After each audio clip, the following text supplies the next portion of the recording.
Hello students, मैं हूं खुशबू शर्मा। आप देख रहे हैं VKS bio education. Okay, last class के अंदर हमने पढ़ा था पोषण। पोषण किसे कहते हैं, प्लस पोषण के आधार पर जीवों को कितने भागों में बांटा गया है वो देखा था हमने। स्वयंपोषी, परपोषी, परजीवी, मृतोपजीवी और सर्वाहारी। उसके बाद हमने भोजन के बारे में पढ़ा था और भोजन के बारे में बताया था कि एक तो होता है संतुलित भोजन और दूसरा होता है असंतुलित भोजन। ओके, और संतुलित और असंतुलित भोजन के अंदर ही हमने देखे थे प्रोटीन, कार्बोहाइड्रेट और वसा।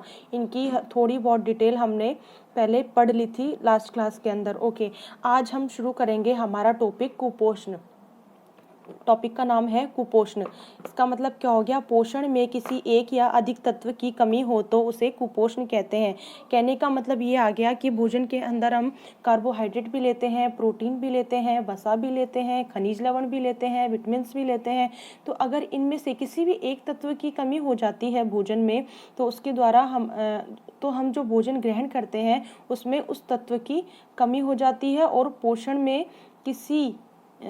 में किसी एक या अधिक तत्व की कमी हो तो उसे क्या बोलते हैं, कुपोषण बोलते हैं। तो वो कोई भी तत्व हो सकता है, प्रोटीन, वसा, खनिज लवण, विटामिन, कार्बोहाइड्रेट। ओके, अतः स्पष्ट है कि जिस तत्व की कमी होगी उस तत्व के द्वारा किया जाने वाला कार्य नहीं होगा।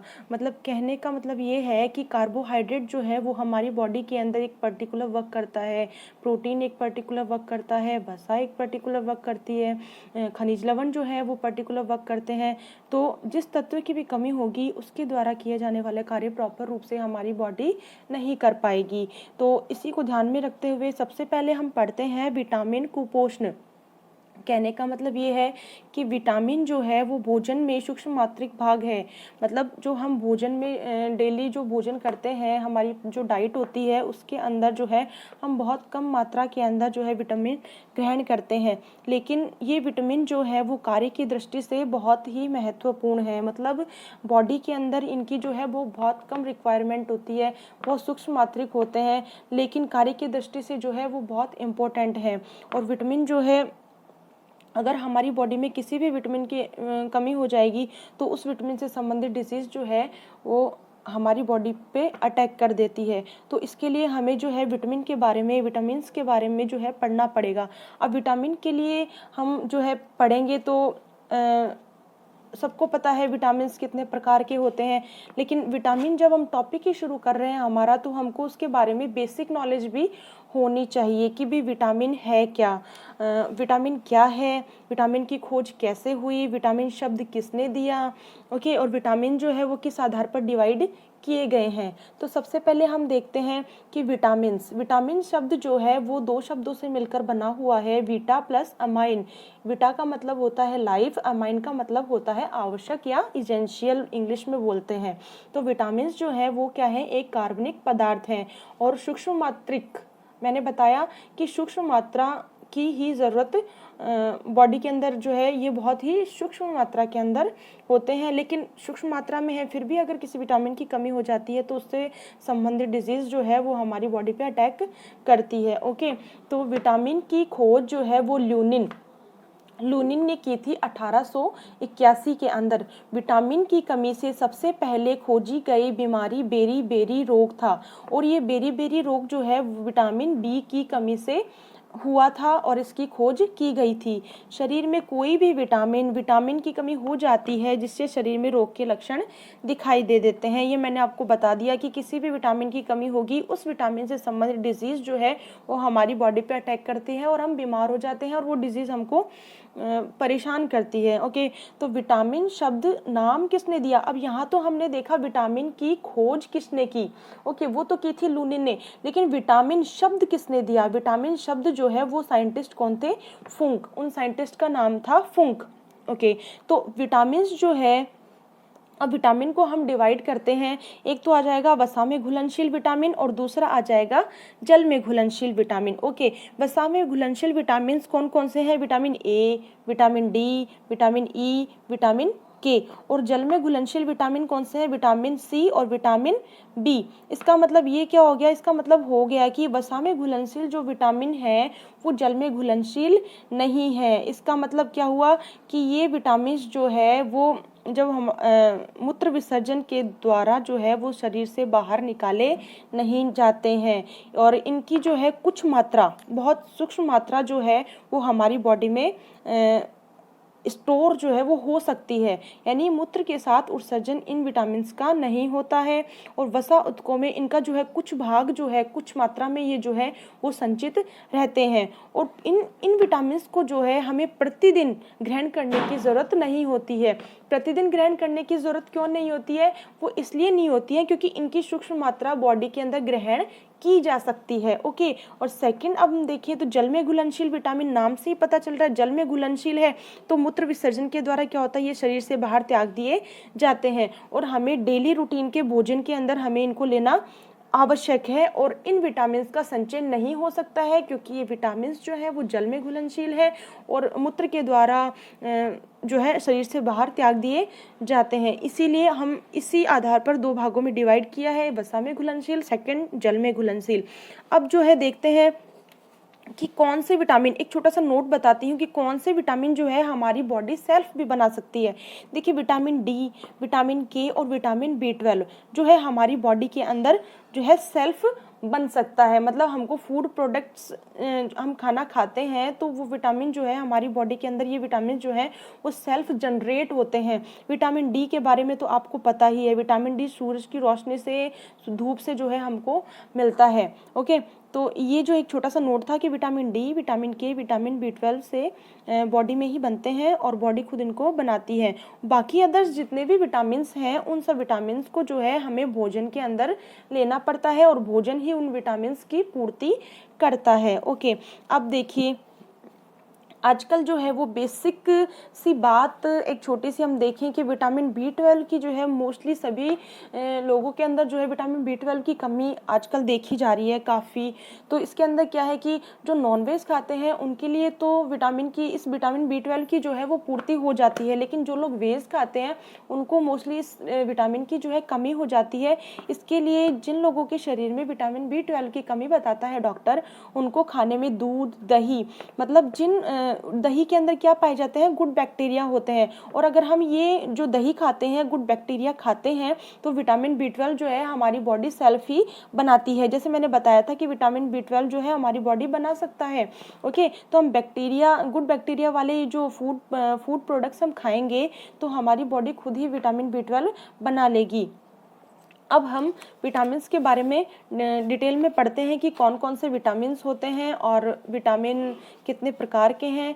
तो इसके बारे में आइए हम थोड़ी सी डिटेल में देखते हैं। सबसे पहले हम देखेंगे वसा में विलय विटामिन। मैंने बताया था वसा में विलय विटामिन क्या होते हैं, जो मूत्र द्वारा शरीर से बाहर उत्सर्जित नहीं किए जाते हैं और इनकी सूक्ष्म मात्रा हमारी बॉडी में इकट्ठी रहती है और डेली रूटीन के भोजन में इनको बार बार लेने की जरूरत नहीं पड़ती है। अब इसके अंदर सबसे पहले हम देखेंगे विटामिन ए। विटामिन ए का जो है संकेत और इसका नाम, विटामिन ए का क्या नाम होता है, रेटिनोल। अब इसके रेटिनोल के नाम से ही आप इसको समझ सकते हैं। रेटिनोल के अंदर क्या नाम आ रहा है, रेटिना। रेटिना किसके अंदर पाया जाता है, आइज के अंदर। तो आप बेसिकली इसको समझ सकते हैं कि इस विटामिन की यदि हमारी बॉडी में कमी हो जाएगी तो इसका सीधा इफेक्ट किसके ऊपर पड़ेगा, हमारी आइज के ऊपर पड़ेगा। और इसके द्वारा कौन सा रोग हो जाता है, इसके द्वारा रतौंधी नामक रोग हो जाता है। और ये रोग जो है वो आंखों से संबंधित है, इसके नाम से भी शो हो रहा है साफ साफ, रेटिनोल और रतौंधी। ओके, अब इस विटामिन की जो पूर्ति हमारी बॉडी में कौन कौन से खाद्य पदार्थ करेंगे, एक तो हमें हरी सब्जियां खानी चाहिए, गाजर खाना चाहिए, सेब और गाजर, ये दोनों जो है इस विटामिन के जो है वो प्रमुख और बड़े स्रोत हैं। इनके अगर हम ये दोनों चीज़ें खाते हैं तो इस विटामिन की पूर्ति जो है वो बहुत जल्दी हो जाती है बॉडी के अंदर। और उसके बाद हम देखते हैं टमाटर, अंडे, दूध, ये सभी इस विटामिन की पूर्ति करते हैं बॉडी के अंदर। और फिर इसका काम क्या है, दृष्टि वर्णक का निर्माण, मतलब हमारी आंखों की जो आईसाइट है उसको एकदम परफेक्ट रखता है, मतलब कि चश्मा नहीं लगने देता है। ओके, फिर सेकंड पढ़ते हैं हम विटामिन डी। विटामिन डी का नाम है calciferol. Vitamin D, calciferol. Vitamin D की कमी जिन बच्चों में हो जाती है या फिर जिनमें हो जाती है उनके अंदर रिकेट्स नामक रोग हो जाता है। और इस रोग के अंदर पैरों की हड्डियां जो है वो अंदर की साइड में मुड़ जाती है और पाँव जो है वो जो ऐसे हो जाते हैं, मुड़े हुए हो जाएंगे। ओके, तो ये रोग कौन सा है, रिकेट्स नामक रोग है। इस रोग की कमी को दूर करने के लिए भोजन में मछली, दूध, सूरज का प्रकाश, विटामिन डी आप जानते हैं कि बोलते हैं छोटे छोटे बच्चों को मालिश करके धूप में सुलाना चाहिए, वो इसीलिए बोलते हैं जिससे उनकी हड्डियाँ मजबूत हो। ओके, तो प्रकाश की उपस्थिति में त्वचा द्वारा विटामिन डी को क्या किया जाता है, एब्जॉर्ब किया जाता है, और इसका काम क्या है, कैल्शियम अवशोषण का काम है। और फिर हम थर्ड देखते हैं विटामिन ई। विटामिन ई का नाम है टोकोफेरोल। टोकोफेरोल की, इस विटामिन की यदि बॉडी में कमी हो जाती है तो बांझपन या अंगघात नामक रोग हो जाता है। इसके अलावा जनन शक्ति कमजोर हो जाती है, बांझपन बोल दो या जनन शक्ति कमजोर हो जाती है, कोई भी नाम आप इसमें से यूज कर सकते हैं। और इस कमी को पूरा करने के लिए हरी पत्तेदार सब्जियां खानी चाहिए, यकृत का तेल लेना चाहिए, दूध लेना चाहिए। ओके, और ये जो है एक एंटीऑक्सीडेंट का काम करता है बॉडी के अंदर। फिर देखते हैं विटामिन के। विटामिन के का नाम है फाइलोक्विनोन। फाइलोक्विनोन, विटामिन के की कमी से, अगर बॉडी में विटामिन के की कमी है तो रुधिर का थक्का नहीं जमेगा। रुधिर का थक्का जमाने के लिए सबसे इम्पोर्टेंट रोल किसका है, विटामिन के का है। अगर हमारी बॉडी में विटामिन के की कमी है तो अगर हमें चोट लग जाएगी तो वहाँ पर रुधिर का थक्का नहीं जमेगा और ब्लड फ्लो जो है वो रेगुलर होता रहेगा। और विटामिन के की कमी को दूर करने के लिए हमें हरी पत्तेदार सब्जियां खानी चाहिए। इसके अलावा जो है ये विटामिन के जो है वो हमारी आंत के अंदर पाए जाने वाले जीवाणु जो है उनके द्वारा भी संश्लेषित किया जाता है। अब विटामिन के का काम क्या है, प्रोथ्रोम्बिन का निर्माण करना, रुधिर का थक्का बनाना। ये तो सारे हमारे हो गए वसा में विलय विटामिन। अब हम देख रहे हैं जल में विलय विटामिन। जल में विलय विटामिन मैंने बता दिया था कि इनकी जो है हमें डेली रूटीन में डाइट के अंदर हमको इनको लेना होता है। ये मूत्र द्वारा शरीर से बाहर उत्सर्जित कर दिए जाते हैं। और अब हम इनके बारे में डिटेल में पढ़ते हैं। तो सबसे पहले विटामिन B1। B1 का नाम क्या है, B1 को बोलते हैं थायमीन। विटामिन B1 की कमी से जो है वो बेरी रोग हो जाता है, जो सबसे पहले खोजा गया रोग था। विटामिन बी की कमी से होने वाला रोग बेरी सबसे पहले विटामिन की कमी से होने वाला रोग खोजा गया था, ये बात मैंने बताई थी। अब सेकंड आएगा विटामिन B2। विटामिन B2 का नाम है राइबोफ्लेविन। राइबोफ्लेविन, इस विटामिन की कमी से रोग कौन सा हो जाता है, मुख के किनारे फट जाते हैं। तो अगर हम जो है दूध, यकृत, यीस्ट, पनीर, पत्तेदार सब्जियां प्रॉपर डाइट में लेते हैं तो हमें इस विटामिन की कमी नहीं होती है। इसका कार्य क्या है, वृद्धि करना। और थर्ड है विटामिन B3, इसका नाम है नियासिन। नियासिन, विटामिन B3 की कमी से पेलाग्रा नामक रोग हो जाता है।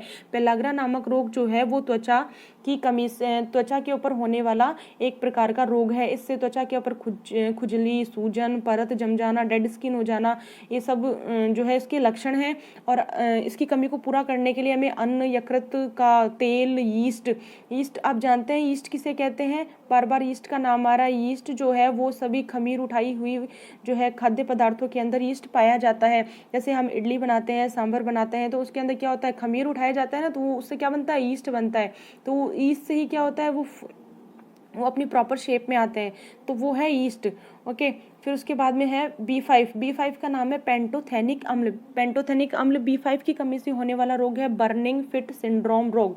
इसके अंदर क्या होता है, यह है मोस्टली पाँव के अंदर भारीपन आ जाता है, पाँव की स्किन रेडिश हो जाती है, हाथ पाँव सुन्न हो जाना, ये इसके जो है वो बेसिकली लक्षण है। इसके लिए भी हमें खाद्य, यीस्ट, हरी पत्तेदार सब्जियां एक्सेट्रा जो है वो भोजन में लेनी चाहिए। और इसका मुख्य कार्य क्या है, कोएंजाइम ए का ये एक भाग है, उसी के अनुसार कार्य करता है। एंजाइम जहां नाम आ गया इसका मतलब क्या होगा, यह उपापचय में उत्प्रेरक का काम भी करते हैं। एंजाइम के यहाँ मैंने एंजाइम बोला है, उसके अकॉर्डिंग क्या हो जाएगा, ये उपापचय में उत्प्रेरक का काम भी करते हैं। फिर आएगा विटामिन B6। B6 का नाम है पिरिडॉक्सिन।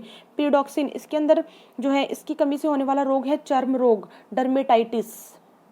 इसके अलावा एनीमिया रोग भी जो है वो विटामिन B6 की कमी से हो जाता है।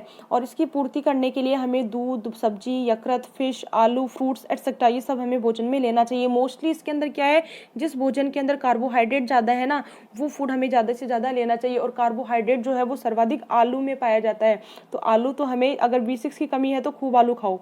ओके, फिर आएगा विटामिन B12। B12 जो मैंने अभी पीछे बताया था, B12 जो है इन दिनों जो है वो वेजिटेरियन लोगों में बहुत ज़्यादा इसकी कमी मिल रही है, और इसकी कमी से जो है पर्निशियस एनीमिया नामक रोग हो जाता है। इसके अलावा जो है मांसपेशियों, इसके अलावा जो है इसके अंदर नर्वस सिस्टम से संबंधित भी डिजीज जो है वो होने लग जाती हैं और मुंह में अल्सर आ जाते हैं। तो इसके लिए हमें दूध बताया था, दूध, दही, यकृत का तेल, ये सब चीज़ें जो है वो लेनी चाहिए। इसके अलावा आंत के जीवाणु भी जो है विटामिन B12 का उत्पादन करते हैं। फिर आएगा विटामिन बी सेवन का नाम क्या है? Vitamin H. विटामिन बी7 को विटामिन एच भी कहते हैं। और विटामिन बी7 की कमी से बालों का झड़ना, ड्राई स्किन, बालों का झड़ना जो है सबसे मेन बीमारी है, तो उसके लिए जो है बायोटिन के कैप्सूल्स दिए जाते हैं डॉक्टर्स के द्वारा। तो अगर हमें इसकी पूर्ति करनी है बॉडी के अंदर, तो हमें दूध, यकृत का तेल, यीस्ट, सब्जियां, चॉकलेट्स। अब यहाँ देखिए चॉकलेट्स सबको पसंद है, हमें पता है चॉकलेट सबको पसंद है। तो चॉकलेट्स जो है उसके अंदर विटामिन बी7 यानी विटामिन एच पाया जाता है। तो हमें अगर बी7 की कमी है तो हमें कुछ चॉकलेट्स भी जो है वो रूटीन में खानी चाहिए। ऐसे नहीं कि सारे दिन ही खानी चाहिए, कुछ खानी चाहिए। फिर है विटामिन बी9 की कमी से जो है वो एनीमिया नामक रोग हो जाता है। और जो है इसकी एनीमिया नामक रोग, एनीमिया का मतलब होता है शरीर में खून की कमी हो जाना। और यदि शरीर के अंदर खून की कमी हो रही है तो हमें प्रॉपर डाइट में यकृत, हरी सब्जियां, हरी पत्तेदार सब्जियां, खट्टे फल, यीस्ट, चुकंदर, अंकुरित दाना, ये सब जो है वो डाइट में लेना चाहिए। और विटामिन बी9 का काम क्या है? रक्ताणु निर्माण करना। रक्ताणु का मतलब आरबीसी का निर्माण करना, डब्ल्यूबीसी का निर्माण करना, हीमोग्लोबिन का निर्माण करना। क्योंकि एनीमिया की कमी, एनीमिया का मतलब क्या है? ब्लड की कमी, और ये क्या करता है? रक्ताणु का निर्माण कर देता है। फिर है विटामिन सी। विटामिन सी का नाम है एस्कॉर्बिक एसिड, एस्कॉर्बिक अम्ल। इसकी कमी से स्कर्वी नामक रोग हो जाता है। और यह रोग किसमें होता है? मसूड़ों में। इसमें क्या होता है? खून आने लग जाते हैं, मसूड़ों में खून निकलने लग जाते हैं, त्वचा के ऊपर चकत्ते पड़ जाते हैं। तो इसके लिए हमें मोस्टली खट्टी चीज़ें लेनी चाहिए खाने के अंदर, नींबू, टमाटर, आंवला। इसके अलावा ब्रोकली सब्जी जो आती है ना, उसके अंदर जो है प्रचुर मात्रा में विटामिन सी पाया जाता है। तो विटामिन सी की अगर बॉडी में कमी हो रही है तो हमें ब्रोकली की सब्जी खानी चाहिए। इसके अलावा नींबू पानी लेना चाहिए, टमाटर सलाद में प्रॉपर खाना चाहिए, आंवले का मुरब्बा लेना चाहिए। तो इससे क्या होता है? विटामिन सी की कमी हो जाती है। और मैं आपको बता दूं कि बॉडी के अंदर जो है अगर किसी को बार बार खांसी जुकाम हो रहे हैं तो उसको जो है प्रॉपर विटामिन सी की जो है टैबलेट्स या फिर विटामिन सी से संबंधित ये जो खाद्य सामग्री मैं बता रही हूँ ये काम में लो। इससे क्या है कि आपकी जो बार बार जुकाम बार बार होता है तो उसके लिए जो है एक अच्छा उपाय है।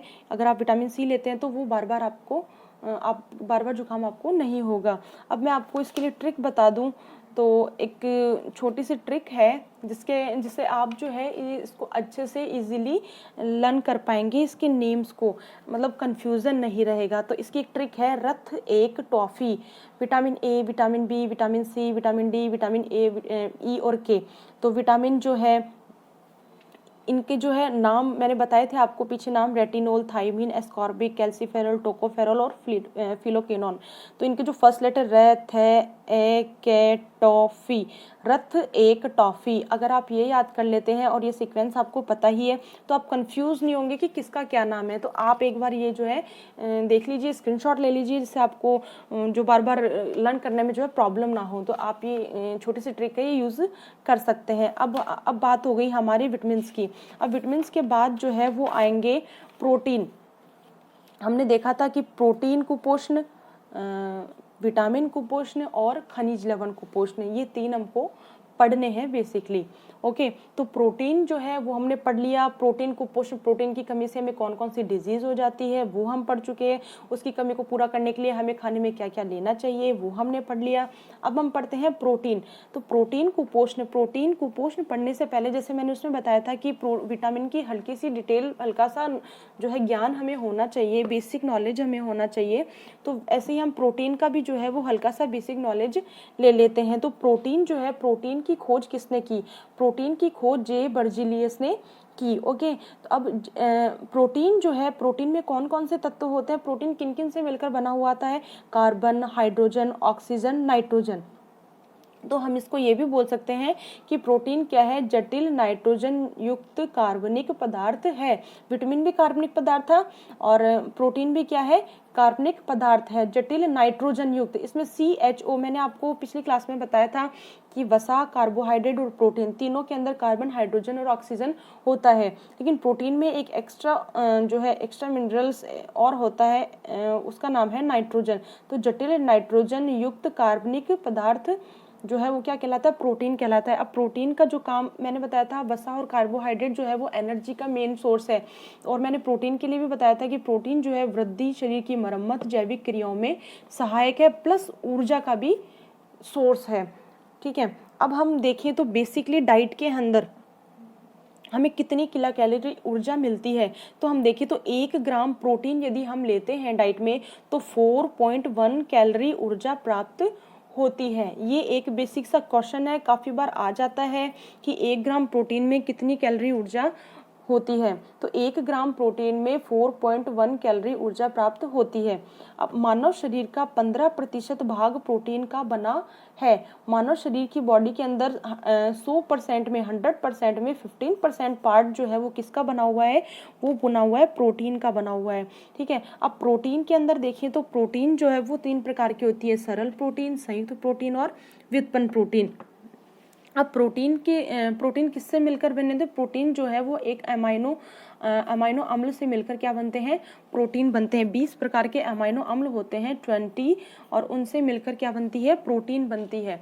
ओके, प्रोटीन के प्रमुख स्रोत क्या क्या है। प्रोटीन जो है शाकाहारियों के लिए प्रोटीन मतलब प्रोटीन की जो है पूर्ति करने के लिए उनको क्या क्या लेना चाहिए, भोजन में क्या क्या खा सकते हैं वो, सोयाबीन खा सकते हैं, दूध खा सकते हैं, मूंग दाल, मटर ले सकते हैं, राजमा ले सकते हैं, गेहूं लेते हैं, मक्का ले सकते हैं। और जो सोयाबीन है वो प्रोटीन का एक प्रमुख और महत्वपूर्ण और बहुत ही अच्छा सोर्स है। सोयाबीन से जो है वो प्रोटीन की पूर्ति बहुत आराम से और बहुत जल्दी हो जाती है। और जो मांसाहारी लोग हैं, नॉन वेजिटेरियन हैं, उनको मांस, मछली, अंडा और यकृत, अगर वो ये सब खाते हैं तो उससे प्रोटीन की पूर्ति उनके शरीर में हो जाती है। अब प्रोटीन के काम ऊर्जा प्रदान करता है, हड्डियों की कोशिका विकास, सेल व टिश्यू का निर्माण, मैंने बताया मरम्मत करना, मरम्मत या फिर सेल व टिश्यू का निर्माण एक ही बात है। इसके अलावा प्रोटीन के द्वारा एंटीबॉडी का निर्माण होता है। शरीर के अंदर एंटीबॉडी का निर्माण किसके द्वारा होता है, प्रोटीन भी एक एंटीबॉडी निर्माण करने का अच्छा सोर्स है। अब हमने बेसिकली पढ़ लिया प्रोटीन किसे कहते हैं। अब प्रोटीन के कुपोषण से या प्रोटीन की कमी से होने वाले रोग, अब आप ये जो है क्लास में आपके जो चैप्टर के अंदर जो है 2 रोग बता रखे हैं, क्वाशियोकोर और दूसरा है मेरस्मस रोग। ये किसकी कमी से हो रहे हैं, प्रोटीन की कमी से। तो क्वाशियोकोर रोग जो है मोस्टली गर्भवती महिलाओं में, बच्चों में मोस्टली अटैक करता है यह रोग। तो इसकी वजह से क्या होता है, बच्चे का पेट फूलना, भूख कम लगना, त्वचा पीली, काली और धब्बेदार हो जाना। मेरस्मस रोग जो है इसमें शरीर दुर्बल हो जाता है। ये रोग भी किस में फैलता है, बच्चों में ही फैलता है। आंखें कांतिहीन हो जाती है, अंदर की साइड धंस जाती है और मांसपेशियां ढीली पड़ जाती हैं। तो ये हमने पढ़ लिया प्रोटीन क्या है, प्रोटीन के टाइप्स क्या हैं, हल्का फुल्का पढ़ा है। और प्रोटीन कुपोषण से, प्रोटीन की कमी से होने वाले रोग हमने पढ़ लिए। ओके स्टूडेंट्स, तो अगर आपको मेरे वीडियो पसंद आ रहे हैं तो प्लीज़ मेरे वीडियो को लाइक कीजिए, शेयर कीजिए, सब्सक्राइब कीजिए और जो है शेयर कीजिए, ज़्यादा से ज़्यादा शेयर कीजिए और कमेंट्स में मुझे बताइए कि आप लोगों को कैसा लग रहा है।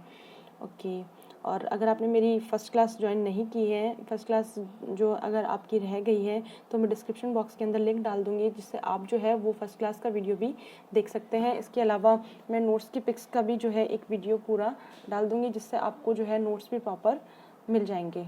Okay, thank you.